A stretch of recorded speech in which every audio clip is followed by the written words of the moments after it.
4 धर्म तो बौद्ध धर्म में है, 4 संप्रदाय, और एक चारवाक 5 और एक जैन 6। ये 6 दर्शन जो है वेद को नहीं मानते, इसलिए इनको नास्तिक दर्शन कहते हैं। लेकिन इनकी जो बातें हैं वो हमारे धर्म में है। अरे मेन बात इनकी अहिंसा है, वो तो हमारे यहाँ सबसे पहले है ही है। सनातन धर्म में अहिंसा सत्य मत क्रोधा। लेकिन यह अहिंसा आवे कैसे, इसका जवाब नहीं है उनके पास। अहिंसा एक दैवी गुण है, दूसरे की सेवा करना एक दैवी गुण है, परोपकार करना एक दैवी गुण है। अब उन्होंने कह तो दिया अहिंसा, परोपकार, दया, ये सब धर्म है, इसको पालन करो। कैसे पालन करें? बस करो, जैसे पार्टीशन बोलता है, भाई भाई में भाईचारा करो। अरे करो तो हम भी जानते हैं, करें कैसे? वो स्वार्थ नहीं करने देता। इंद्रियों की, विषयों की जो लालसा है वो नहीं करने देती। स्वार्थ सिद्धि के कारण परार्थ को हम हे समझ लेते हैं। अपने लाभ के लिए दूसरे का अहित करने को हम तैयार रहते हैं। ये हो कैसे प्रैक्टिकल? इसके लिए सनातन धर्म में है भगवान की भक्ति, उपासना, ज्ञान, कर्म सब सिद्धांत है। उनके यहां नहीं, उनके यहां है बस मेंटल अभ्यास। तो अभ्यास से कुछ सफलता मिलती है, लेकिन समाप्त नहीं हो सकता वो अज्ञान। बुद्ध ने तो जो ये प्रचार किया अपने काल में, उसका कारण और था। उस समय वेदों का, जो वेद की ऋचाएं हैं, मंत्र हैं, उनका लोगों ने गलत अर्थ कर डाला बुद्ध के काल में, और पशुओं की हिंसा होने लगी खूब। बैल काटो, भैंस काटो, तमाम काट काट करके, और सब मांसाहारी हो गए ब्राह्मण लोग। और वो सिद्ध करें कि देखो वेद में लिखा है। शब्द ऐसे हैं वेद में, तो उनका वो भी अर्थ हो सकता है जो वो कर रहे हैं, लेकिन अर्थ दूसरा है उसका असली। तो पब्लिक को गुमराह करके ये विद्वान लोग हिंसा वगैरह बहुत अधिक करने लगे थे बुद्ध के काल में। तो भगवान बुद्ध ने अवतार लिया कि इनको समझावे कैसे, ये ऐसे मानेंगे नहीं।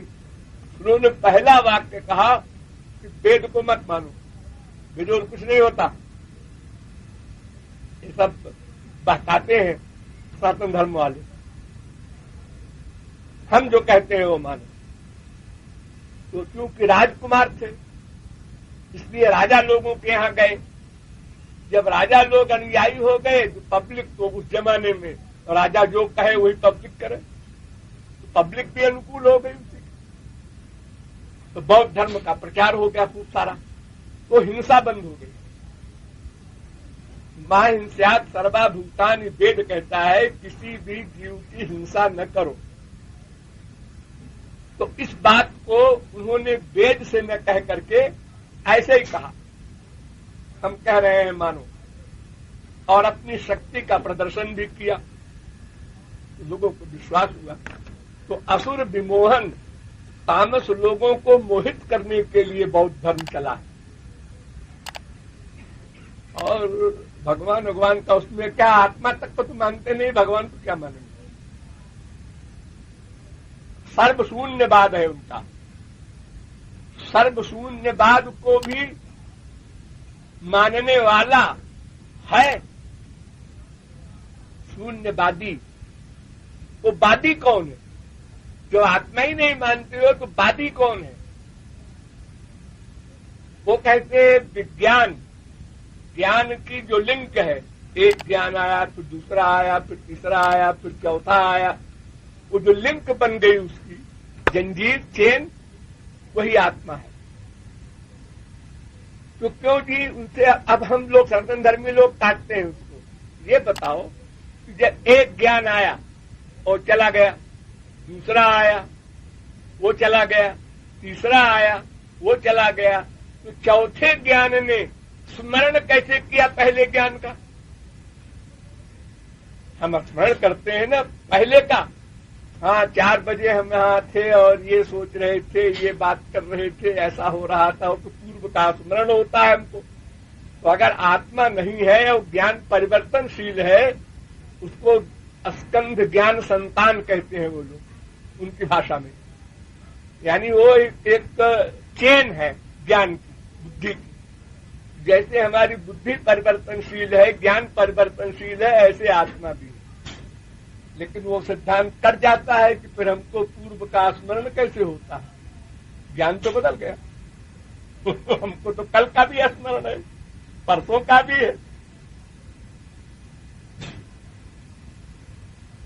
लेकिन अहिंसा आदि जो उनका उपदेश है वो तो सनातन धर्म का है, सही है।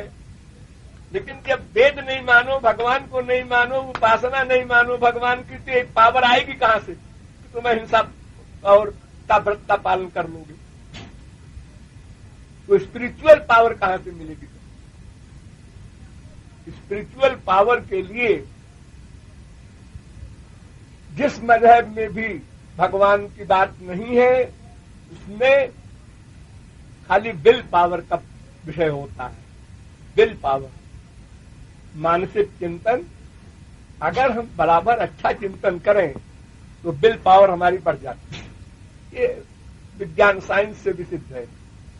लेकिन इतनी नहीं बढ़ जाती कि हम अपराध न करें अथवा हमारा पतन ही न हो कभी। ये नहीं हो सकता। कुछ करेक्शन हो जाता है, कुछ सुधार हो जाता है, नथिंग से समथिंग अच्छा है वाली बात हो जाती है। बस अगर आदमी अच्छी बात सोचता रहे, हमेशा प्रैक्टिस करे, तो गलत काम कम करेगा। लेकिन गलत काम करने की जो मूला विद्या है वो तो है उसके पास। अज्ञान की जड़ है, वो बिना गए तो छुट्टी मिलेगी नहीं। तो ऐसे तो मनुष्य देखो, अब इस समय तुम सब लोग हमारी बात सुन रहे हो, समझ रहे हो, काम रहित हो, क्रोध रहित हो, लोभ रहित हो, मोह रहित हो, सब रहित हो इस समय। लेकिन थोड़ी देर बाद फिर किसी ने तुमको एक वाक्य कह दिया, तुम गधी हो, हाँ, आ गया दोस्त तो सब अंदर है। वो एटमॉस्फेयर पा करके बलवान हो जाते हैं। विपरीत एटमॉस्फेयर मिला, भगवत विषय, सब दब के बैठ गए डर के मारे।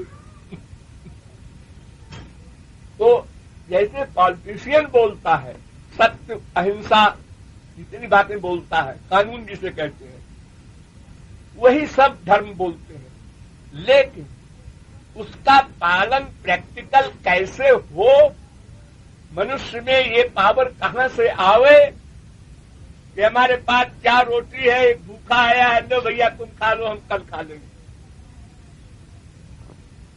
नंबर 2, अच्छा लो भैया 2 रोटी तुम खा लो, 2 हम खा लेते हैं। ये 2 क्लास की जब बुद्धि आवे त्याग की, तब तो कोई परोपकार कर सकता। चाहे रोटी है, ये तो हमारे भर को है, तुम्हें कैसे देंगे? इससे और नीचे गए, तुमको नहीं देंगे रोटी, क्या सड़ जाए।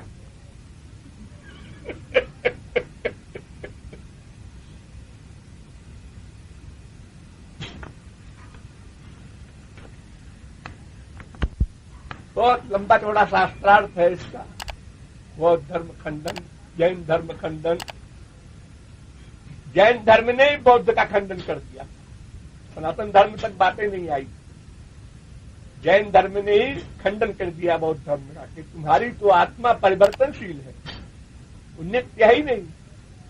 और अनुभव कहता है कि पूर्व का स्मरण होता है, तो तुम्हारा सिद्धांत गलत हो गया। लेकिन जैन कहता है कि आत्मा शरीर के बराबर होती है। जितना बड़ा शरीर होता है जिसका, उतनी बड़ी आत्मा होती है।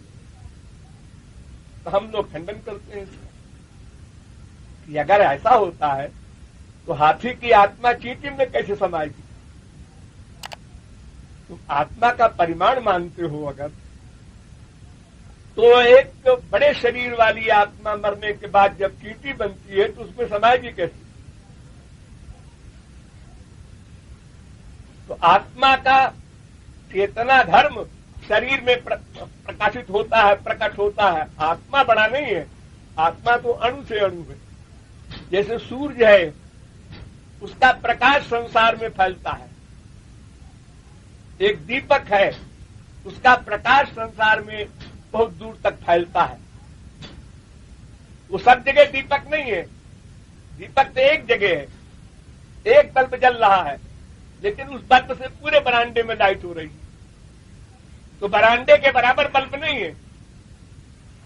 उसी प्रकार अंतःकरण में आत्मा रहती है, लेकिन वो अपनी शक्ति से चेतना सारे शरीर में प्रकट किए रहती है। वो शरीर चाहे बड़ा हो हाथी का, चाहे चींटी,